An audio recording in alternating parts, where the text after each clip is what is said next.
यकीन मानिए ये सब तो महज तमहीद थी। जो असल चीज़ मैं आपको पढ़ के सुनाना चाहता हूँ, वो मेरे हाथ में, ये मेरा दूसरा फ़ोन है, ये मेरे हाथ में है। ये ट्वीट है पाकिस्तान तहरीक-ए-इंसाफ के इस्लामाबाद के कैंडिडेट जनाब आमिर मुग़ल साहब का, जिन्होंने 8 फरवरी 2024 में इस्लामाबाद का इलेक्शन NH 46 से उन्होंने जीता एज़ पर फॉर्म 45। लेकिन फिर उसके बाद काज़ी फ़ायज़ ईसा और वहाँ के जो जजेस साहिबान हैं, उनकी मेहरबानी से उनको उनकी सीट जो है, वो नहीं मिल सकी। ये आमिर मुग़ल साहब का ट्वीट है, जो मैं पढ़ के भी आपको सुनाऊँगा और मैं आपको स्क्रीन के ऊपर भी दिखाऊँगा, और मेरी कोशिश ये होगी कि इसके अंदर के चंद वाक़यात की जिसकी तरफ वो इशारा कर रहे हैं, उन दुःख भरे वाक़यात की मैं कुछ विजुअलाइज़ेशन और तस्वीर भी आपको स्क्रीन के ऊपर दिखा सकूँ। वो लिखते हैं, आमिर मुग़ल साहब, मैंने गुज़श्ता रात काज़ी फ़ायज़ ईसा की लंदन में गाड़ी के बाहर चंद पाकिस्तानियों का एहतजाज देखा। कुछ लोगों ने इस गाड़ी को थप्पड़ भी मारे। सच पूछें तो एहतजाज की हद तक तो ठीक, लेकिन गाड़ी को थप्पड़ मारने की हद तक मजम्मत करने ही लगा था कि इसी काजी के दौर में मेरी आंखों के सामने चौधरी एजाज की बीवी, कि पहला उसका पार्ट है, कि बच्चों मुलाजमीन के साथ क्या किया गया का सलूक घूमने लगा। मेरे अपने घर में 14 मार्च 2023, जब अभी 9 मई का वाक़या भी नहीं हुआ था, हमला, घर का फर्नीचर, गाड़ी की तोड़-फोड़ और अपने 5 मासूम बच्चों के अगवा और उन पे सारी रात थाने पे SP नौशेरवां के हाथों तशद्दुद और फिर जेल भेजने के मनाज़र मेरी आंखों के सामने घूम गए।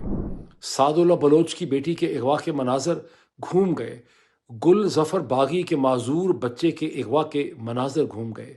इलेक्शन के दौरान उम्मीदवारान और उनके प्रपोज़र्स और सेकेंडर्स के अगवा के मनाज़र घूम गए। मूनस इलाही की वालदा से सरेआम कागज़ात नामज़दगी छीनने और बदतमीज़ी के मनाज़र घूम गए। वकला, सहाफ़ियों, आम शहरियों, सियासी कारकुनान, बलोचियों के अगवा पे काजी की खामोशी के मनाज़र घूम गए। मेजर ताहिर सादक, ईमान ताहिर के घरों की तोड़ फोड़ और मुलाजमों पे तशद्दुद के मनाज़र घूम गए। शफ़क़त अब्बास ऐवान, शौकत भट्टी समेत लातादाद कारकुनान के साथ बदतरीन जुल्म फस्तायत के मनाज़र घूम गए। 2 साल से जेलों में बंद चौधरी एजाज, महमूद रशीद, यास्मीन राशिद, उमर चीमा की बेबसी के मनाज़र घूम गए।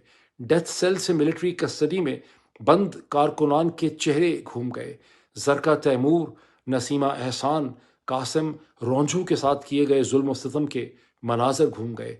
फयाज़ झज्जड़ के बेटे के जिस्म को पलासों से छीनने का नोचने का मंजर घूम गया।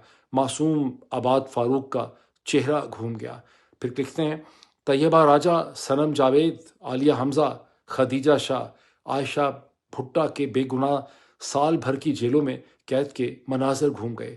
इमरान खान की अहलिया और उनकी बहनों की बेगुनाह कैद के मनाज़र घूम गए। और ये सब कुछ इस काजी के दौर में हुआ। और फिर जब काजी की तवज्जो इस तरफ दिलाई गई तो काजी ने तारीखी जुमला कहा, अगर तुम किचन की गर्मी बर्दाश्त नहीं कर सकते तो किचन में खड़े क्यों होते हो। फिर मुझे ख्याल आया कि बजाय इसकी मजम्मत करने के, मुझे भी यही कहना चाहिए, काजी साहब, आप जब लंदन प्लान के तहत मिलकर ये सब जुल्म सितम करवा रहे थे और तमाम जुल्म सितम, चंगेज़ियत और फस्तायत, यजीदियत और फ़रूनियत के बावजूद आंखें बंद किए हुए थे, तो आज फिर मेरा आपसे भी यही मशवरा है, मेरा आपको भी यही मशवरा है, अगर किचन की गर्मी बर्दाश्त नहीं कर सकते तो किचन में खड़े होते ही क्यों हो। मैं समझता हूँ ये तमहीद, मैंने जो कुछ आपको पिछले क्लिप दिखाए, जो मैंने आपको ड्रामेबाजी दिखाई इन सारे मीडिया एंकर पर्सन्स की, वो मैंने ये आमिर मुग़ल साहब का ट्वीट पढ़ने के लिए और इसके साथ के वाक़यात याद कराने के लिए मैंने ये सारी तमहीद बांधी थी। और मैं समझता हूँ मेरी कभी ज़िंदगी में आमिर मुग़ल साहब से ना तो मुलाकात हुई, ना बात हुई। मुझे आज पता चला कि आमिर मुग़ल साहब मुझे ट्विटर पे फ़ॉलो भी करते हैं और मैंने उनको फ़ॉलो बैक किया और मैंने उसके ऊपर एक ट्विटर पे ये लिखा कि आमिर मुग़ल साहब, आपने करोड़ों पाकिस्तानियों के दिलों की जज़्बात